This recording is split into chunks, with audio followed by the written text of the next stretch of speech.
Hey everyone, Carolina Venom here. Today I'm taking a look at a phone that might look a little familiar to you. I did a review a little while back on the HTC Desire 510 on Boost Mobile. This is the HTC Desire 512 on Cricket Wireless. And I just decided to pick this phone up and try it on Cricket. It does say it's the 512 even though the website says 510. The box does say 512 and the phone says 512, so I'm not really sure the difference. I've not seen any difference really in the phones. So anyway, this is going to be my initial first thoughts of the phone. And I gave the other one a pretty bad review. So, I'm going to try this one out a little bit more and see if it gets a little bit better review than the last one did. It's the same phone, I know, but we'll just see what happens. So anyway, I'm going to give you the specs of the phone, run some tests, take you around the phone, and all that good stuff. Let's go ahead and get started. This phone runs Android 4.4.2. It has a 4.7-inch display at 480 by 854 resolution at 208 pixels per inch. This phone does have a 5-megapixel camera with no flash, and it is able to record in full 1080 HD. One site says this is a 1.3 megapixel camera, and one says it's a VGA camera, but it does record in 720p HD in the front. This phone runs a 1.2 gigahertz quad-core Snapdragon 410 processor with an Adreno 306 GPU with 1 gigabyte of RAM, with 8 gigabytes of internal storage, with only 1.5 gigabytes available to user, and it will support up to 128 gigabyte micro SD card. It's got a 2100 milliamp hour battery with around 17 hours of talk time and an estimated 27 days of standby time. This is an LTE device, and it is fairly decent. I have used it a little bit on Cricket, and I love the way this phone looks. Specifically, most of the Desire 510s do have solid white. This one here has the black here in the front with the white in the sides with the back cover. Some ways it looks black, some ways it looks blue, but you can see here that it does attract a lot of prints and stuff like that. It's got a rubbery feel to it, which is nice. But this phone has a lot of good features. It's lacking some features as well. This phone also features HTC Sense 6, and it does have blink feed. So anyway, I'm gonna go ahead and take you around the phone and show you everything. Up top here, of course, is your front-facing camera, your proximity sensor, your ear speaker. On the down on the screen here is your recents, home, and back button. Your microphone here. On the bottom is your micro USB charging port on the right corner at the bottom. On this side here you have nothing. On the back is your camera, and I'm not sure if this is your microphone for your camcorder or if this is a noise cancellation. And on the bottom here is your Cricket sign and your single rear speaker. On the right side you got a volume rocker, and that's about it. And on top is your power button and 3.5mm headset jack. We'll power the phone on. I do have it in solid black. For some reason, whenever you got a wallpaper on there, it does seem to be a little washed out and does not look quite as good as I have seen on some phones. Like I said, down here on the screen is your back, home, and recents button. Phone is pretty smooth. I do have several apps downloaded. It does come with a 4 gigabyte SD card. Some may include it, some may not. Cricket version does include it. My battery is at 38%, and I am doing sort of a battery test on it. As you can see, the screen is a little pixelated, but for a low-end device, it's not bad at all. It's very readable, and you can see it very well. YouTube videos play good on it. But like I say, I'm at 38%, and I'm going to go ahead and show you some of the how long I have been on the phone. Like I say, here is your menu, and like I said in the previous version on the Boost Mobile, when you're scrolling, it does seem to have a little bit of, a hiccup to it. It may be the way it's made, I really don't know. But, it's kind of aggravating when you're scrolling. Everything looks like it's kind of, getting fuzzy. But, for the most part, as you see, it is decently clear. So looking at the power here, if I can, there we go, 38%. If I look at the usage, you'll see that YouTube camera, all this stuff right here is what it's been using. It's not been used a whole lot. I have done about a half an hour to an hour of phone calls and all that good stuff. Watch some YouTube videos, took some video, pictures, stuff like that. I will also have some sample videos or a sample video or videos with this phone here soon. As you see here, I am at 1 day, 8 hours, and 43 minutes on the battery. So not too bad for, kind of low usage.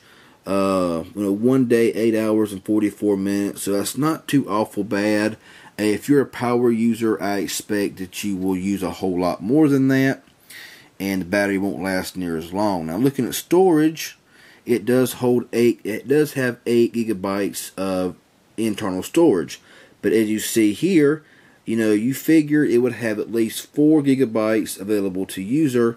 But when you pull it out of the box, you have around 270 gigabytes or 2.7 gigabytes already used.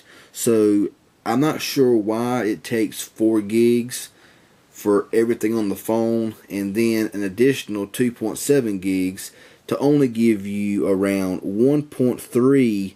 It's showing lower because I got some apps on the phone that's not able to move to the SD card. Even though you can move some apps to the SD card, some can't. It says here 1.21 gigabytes free. That's it. And that is really bad for this phone.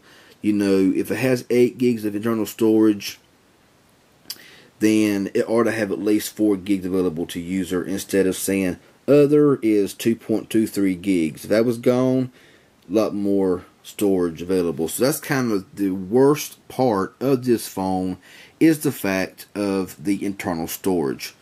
And as you see here with apps, I got a few downloaded here, not very many as you can see, and I got a lot of them here except for these 3 here on the, or these 4 here on the SD card.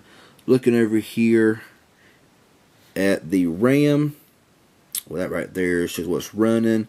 It's right at 500 megabytes running and 814 available. So, it is what it is. It's just a low-end device.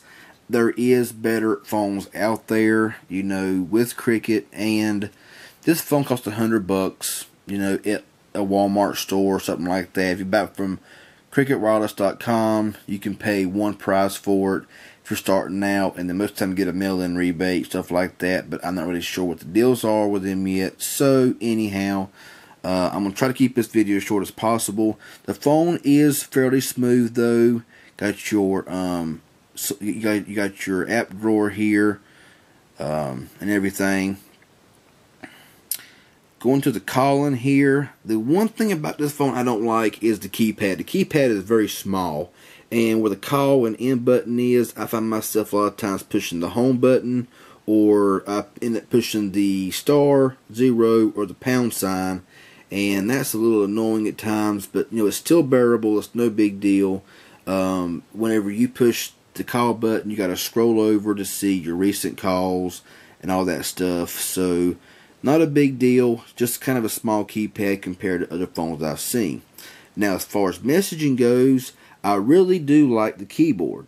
Keyboard is pretty good size. It has really good auto correction, and I'm sure it does have emojis. Let's see, yeah. Right there are all your emojis, and you have quite a few of them. You just scroll over here to see the different kinds. And as you see here, there are a lot. Up here you can change to different kinds and everything, and so yeah, plenty of them to go around. But the keyboard is nice, and it's been a while since I've used the HTC keyboard, but typing on it with both hands, it does seem to autocorrect very well, and it does seem to work pretty flawlessly.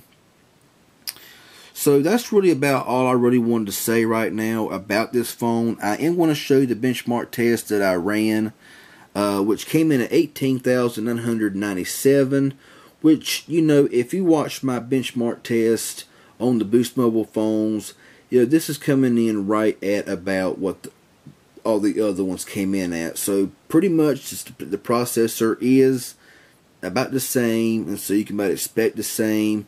As far as general performance, it's high performance, 60%. Game performance and battery performance is average at 50%. Before I end this video here, I'm trying to keep my videos shorter, but I want to get all this stuff out here at the beginning to kind of show you everything. I'm going to go ahead here and run a Quadrant benchmark test and show you what kind of speeds it is running. Reception on this phone is fair. I have seen better Cricket phones with better reception. I have seen other Cricket phones with better reception, but this one right here seems to call out whenever I want it to call out, and I've never experienced a drop call, so not bad. Call quality is excellent. I really like the call quality on this phone. It's very nice and clear. Everybody on the other end can hear me nice and clear as well. So call quality, a definite plus. I'll get into the camera on the next video that I make. So this one right here right now is coming in at 9,745, which is very respectable. And it, you know, like I say, benchmark tests, they do change. I don't put much stock in benchmark tests, but I think that's a pretty good speed for this phone here.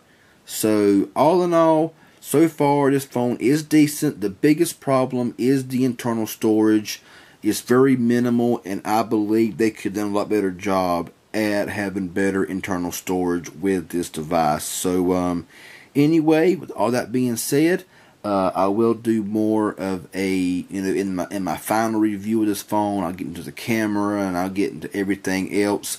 I do have some sample photos and videos that I will be sharing on down the road. So anyway, let me know what you think. Leave your comments if you have any below. Subscribe to my channel. I sure would appreciate it. Y'all have a good one, and talk to y'all later.